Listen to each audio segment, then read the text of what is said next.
Praise the Lord, सबको जय मसीह। प्रभु यीशु मसीह आने वाले हैं, लेकिन कब आने वाले हैं ये किसी को पता नहीं।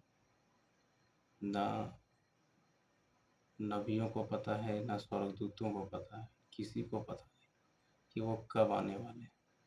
लेकिन प्रभु यीशु मसीह जब आएंगे, उसके लिए चिन्ह बाइबल में बताया गया है। वो चिन्ह कैसा होगा?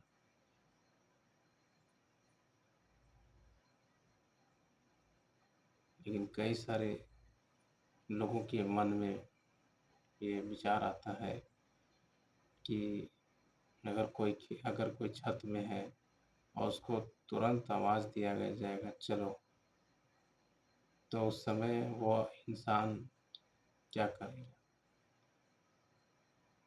या लूत की पत्नी के जैसे घर की तरफ ध्यान देगा कि लोगों की तरफ ध्यान देगा, अपने घर परिवार बच्चों के लिए ध्यान देगा, किसके ऊपर ध्यान देगा? अगर अगर कोई घर की तरफ दौड़ा, लोगों के लिए दौड़ा कि नहीं हम उसको उसको उठा कर ले जाएंगे, तो आप छूट जाएंगे। वो समय किसी को पता नहीं कि वो कब आएंगे ये किसी को पता नहीं। और अगर अंत के समय में सोचोगे कि नहीं हम प्रार्थना करेंगे, दुआ करेंगे, तो ये प्रार्थना दुआ करने का समय ख़त्म हो जाएगा। प्रार्थना दुआ करने का समय अभी चल रहा है। कि लिखा है वचन में कि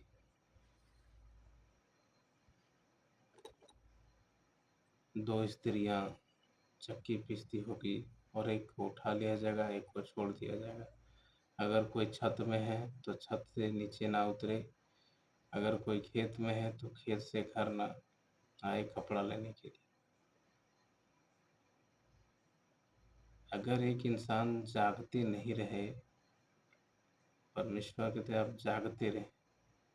जागने का मतलब ऐसा नहीं कि आप सोना बंद कर दें। जागने का मतलब है कि आप आत्मिक रीति में जागते रहे, नित्य प्रार्थना में जागते रहे। आपके विचारों में, ख्यालों में ये ध्यान होना है कि एक दिन प्रभु यीशु मसीह आएंगे, लेने के लिए आएंगे और हम तैयार हैं। क्योंकि अगर अगर स्टेशन में देखा जाए तो ट्रेन लोगों का इंतज़ार नहीं करता है, लोग ट्रेन का इंतज़ार करते हैं। तो हम मसीह लोग यीशु मसीह का इंतज़ार करेंगे, ना यीशु मसीह हम सब का इंतज़ार करेंगे। उस समय वो आएंगे, दूल्हा आएगा और दुल्हन को ले जाएंगे। जो लोग तैयार रहेंगे उनको परमेश्वर साथ लेकर जाएंगे। लेकिन आने का समय वो चिन्ह प्रभु ने बताया कि वो ऐसा समय बताया गया है। मत्ती उसका 24 उसके 1 से लेकर उसके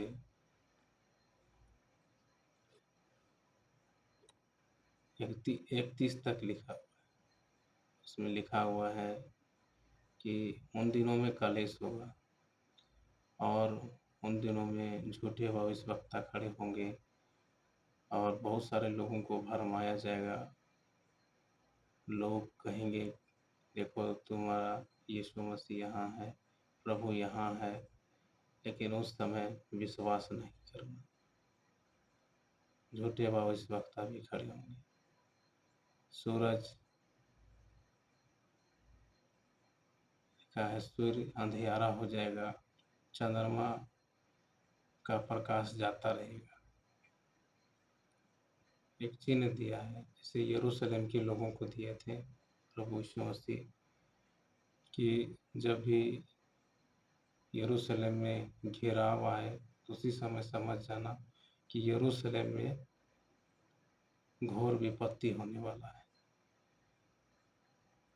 लेकिन बहुत सारे लोगों ने विश्वास नहीं किए।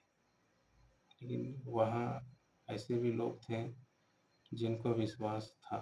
वो लोग घेराव होते होते वो निकल गए।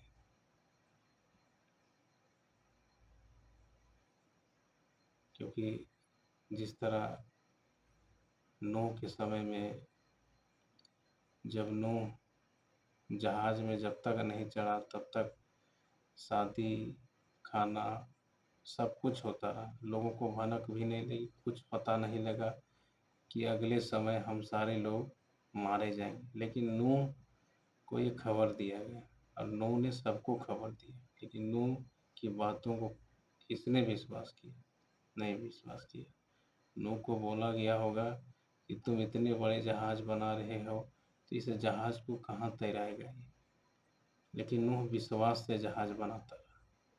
जहाज बनाने के बाद नूह को कहा गया कि नर और नारी, जंतु, जानवर नर नारी में जहाज में भरे, और वो ऐसा ही करते रहे।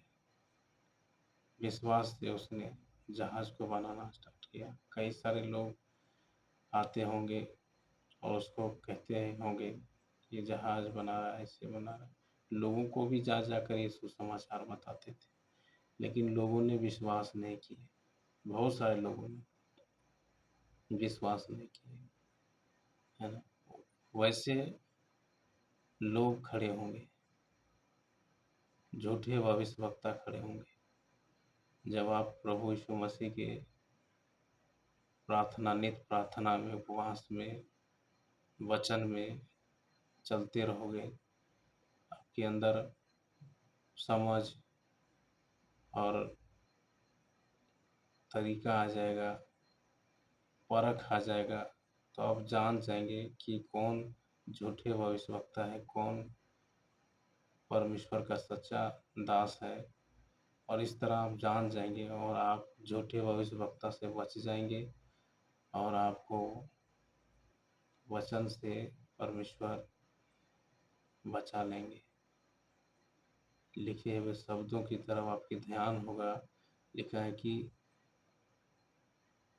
जो कलेश था वो कलेश को बहुत दिनों तक किया गया था, लेकिन चुने हुए लोगों के चलते कलेश को थोड़े कर दिया है, थोड़े कर दिया है। महासंकट को थोड़ा कर दिया, चुने हुए लोगों के लिए सिर्फ नबियों की दुआओं, उसकी गिराने से कम कर दिया। तो आप वचनों को देखें, वचनों की तरफ ध्यान दें, और परमेश्वर आपको एक दिन जरूर उठाएंगे। आप इंतज़ार करें प्रभु यीशु मसीह की। ऐसा नहीं कोई सोचे कि हम इंतज़ार करते करते बहुत सारे लोग सो गए हैं, लेकिन उनकी वो तो कब्र में चले गए हैं, लेकिन फिर भी वो जाग रहे हैं। आत्मिक रीति से वो जाग रहे हैं, आत्मिक से वो, उनका आत्मा जाग रहा है। एक ही आवाज़ में तुरही फूंकी जाएगी, एक ही आवाज़ दिया जाएगा और सारे लोग उठ खड़े होंगे, क्योंकि वो उनको इंतज़ार में सो गए, इंतज़ार करते रहे और सो गए, है ना। वो इंतज़ार करते करते करते करते, प्रार्थना, नित्य प्रार्थना, इंतज़ार करते करते वो प्रभु का इंतज़ार करते वो सो गए। और वो अगर उसको थोड़ी सी भी आवाज़ आएगा तो उठ खड़े होगा, क्योंकि वो इंतज़ार में सो गए हैं। बहुत सारे ऐसे लोग हैं कि आज कोई किसी को कहीं जाना रहता है तो उनको वो जो सोच कर सोता है कि हमें कल जल्दी से, हमें कल कहीं जाना है, जल्दी उठना है और फिर हमें कहीं जाना है, वो कुछ सोचा होगा।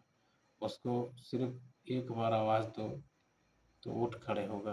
अब टाइम लिखेगा कितना बजा है, जाने, हमको जाना है, तैयार होना है ना। ऐसा ही जब लोग तैयार होंगे, मसीह लोग तैयार हो जाएंगे, ढेर सारे लोग तैयार होंगे।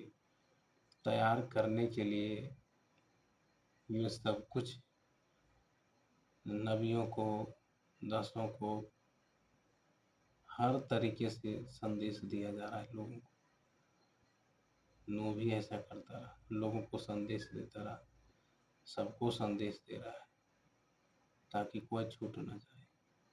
सभी को संदेश दे रहा है, लेकिन संदेश लेने के बाद आप जागरूक होते हुए जागते रहना है, प्रार्थना नित्य प्रार्थना होते रहना है। विश्वास करके आप अपने प्रभु के यीशु मसीह के इंतज़ार में बने रहें। वो अवश्य आएंगे और हम सबको वादा किए हैं कि एक दिन हम आएंगे और तुमको ले जाएंगे। इसलिए अपने साहस को ना छोड़ें, साहस बनाए रखें। ऐसा नहीं सोचना कि हमें परमेश्वर उठाएंगे कि नहीं उठाएंगे, और साहस जो आपकी साहस है वो उसको अपने जीवन से छोड़ दें।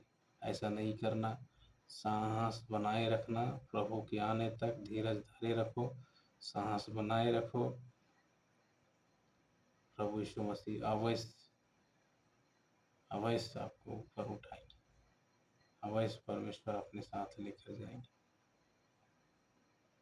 इसलिए आज मैं यही कहना चाहता हूँ कि आप जागते रहें और प्रार्थना नित्य प्रार्थना में बने रहें। परमेश्वर आप सबको आशीष दे। आमीन।